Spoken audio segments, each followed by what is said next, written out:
distitti nyaadhu na godha waan ta'e distii keessatti nyaadhu bakka waan ta'e na hawwisiisa jechuudha. Distii keessatti nyaata nyaachuun distitti nyaata nyaachuun nan jaalladha. Kanaaf akkasitti furdadhee bareedin isiniin jedha.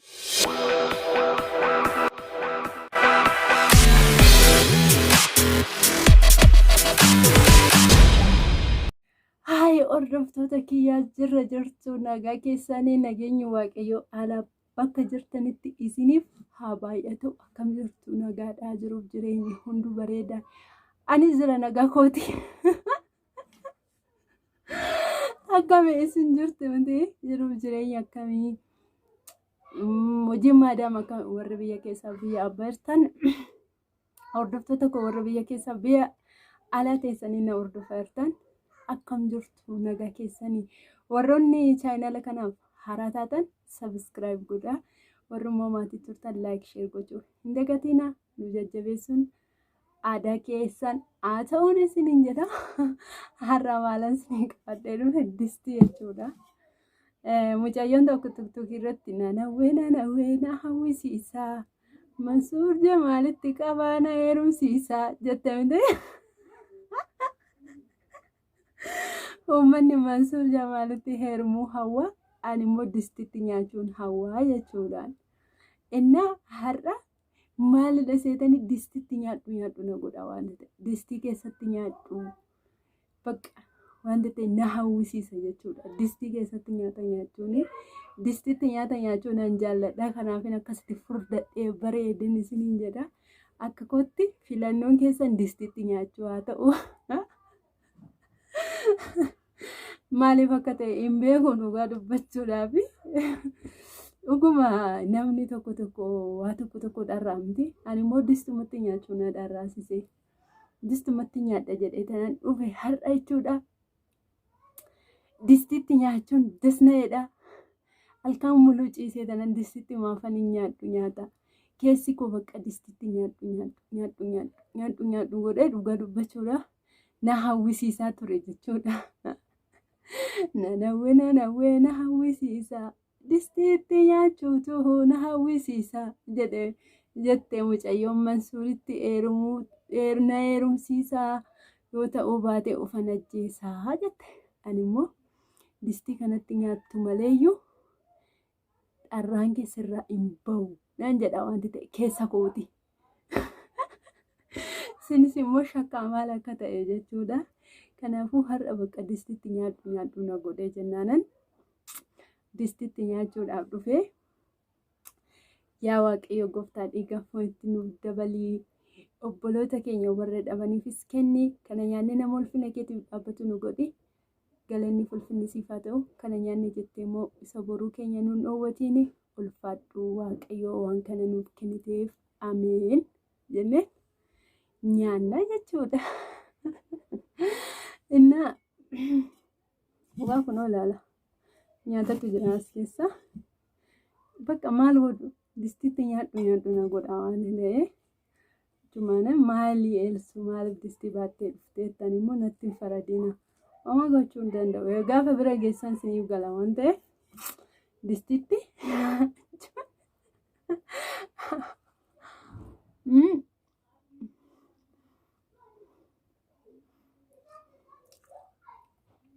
distitti nyaachuun gaafa bira geessan siniif gala waan ta'e oma gochuu hin danda'u. Hawwi keessa koo immoo yoo biyyoos nyaadhu naan jedhe nan nyaadha sin fuulduratti as bahanii. Yoo daakuus nyaadhu naan jedhe keessi kun nan nyaadha as bahee tananii. Distiin immoo maal jechuudha. Amma wanti na hawwisiisaa dhufeetu daakuu nyaadhu na godhaadha. Daakuu adii jechuudha. Daakuu boqqolloo.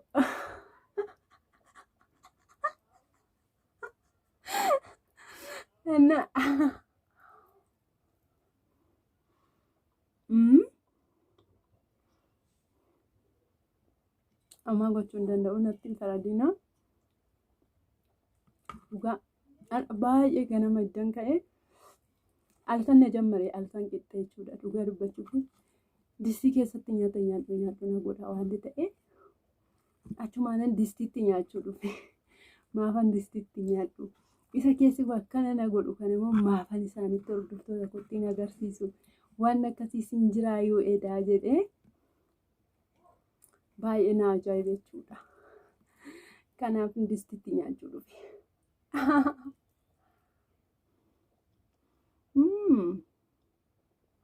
Dhugaa dubbachuudhaaf isa isaanitti nyaatamu caala distiin laaliin mi'aawu. Warra akka koo distitti nyaachuu si hawwisiise nyaadhaa sodaa tokko malee as baa distii keessatti nyaadhaa. Yoo daakuu sin dharreessises daakuu nyaadhaa. Yoo biyyoo dharraatanis nyaadhaa biyyoos. Waan sin dharraasises sodaa tokko qaanii tokko malee nyaadhaa. Ishii akka kootti. Ani immoo tokko waan na dharraasisu as baay'atanii nyaadha seemuun duratti.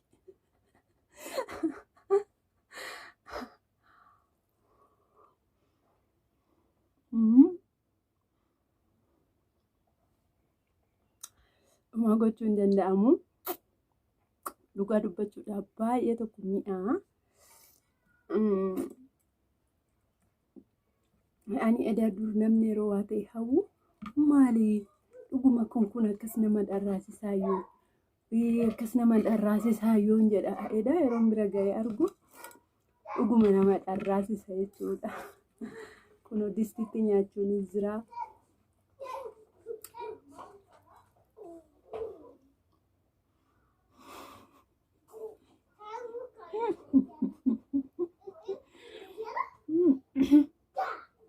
Waa baay'eetu jira jechuudha. Nyaadhaa akka kootti distitti baay'ee mumti kan na nyaachisu xiqquma na nyaachisa. Yeroo na kajeelchisu waanuma xiqqoo fidi na gin jedha. Jumaan bakka kun nyaadha distitti nyaadhu na godhe borummoo maalitti akka nyaadhu naan jedhu waaqa isa kana bichaa beeka. Keessi koo jechuudha.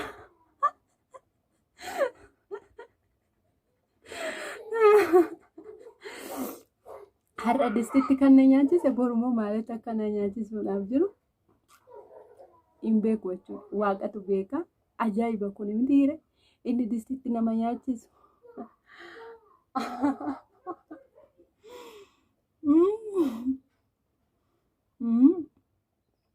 Fixeen jira. Kana caalas hin danda'u nyaachuu. Xiqqoo na nyaachisa. Akkana isinidha. Borummoo maal akka na nyaachisu barbaadu. Fideen isinitti magaaf na kajeelchise. Amma kanuma dhasiniin jedha. Har'a kunoo distitti nyaadhu naan jedhee na dharraasee na distitti isin fuulduratti dhufee nyaadhe. Borummoo maal akka nyaadhu naan jedhu hin beeku. Kanaafuu abshir like share gochuu hin dagatinaa. Hunda naa qaqqabsiisan isiniin jedha. Hawwii distitti nyaadhu nama godhu kana. Like share godhaa. Warroonni haaraa dhuftan immoo subscribe godhaa. Bye bye. Bishaanis irratti nan dhugaa.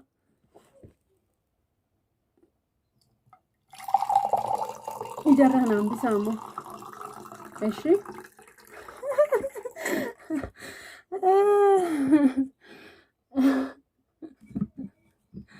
Ijarra naan bisaa garuu.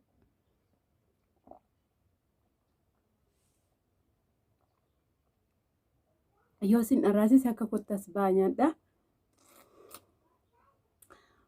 Nan arrabsiin ammoo isiniin jedha. Distii baattee as baate jettani. Distiin koo gurraacha miti adiidha baay'ee nama hin qaanessu. Homaa tokkollee rakkoo hin qabu isiniin jedha. Namni akkuma mana ofiitti jiraata mitiire. Akkuma mana ofiitti akkuma ofii fakkaadhaatti jiraadha. Nama fakkaadha jettanii hin cabiinaa gizee malee. Of fakkaadhaati ofii keessaniin bulaan isiniin jedha. Bye bye. Ciao isiniin jaalladha.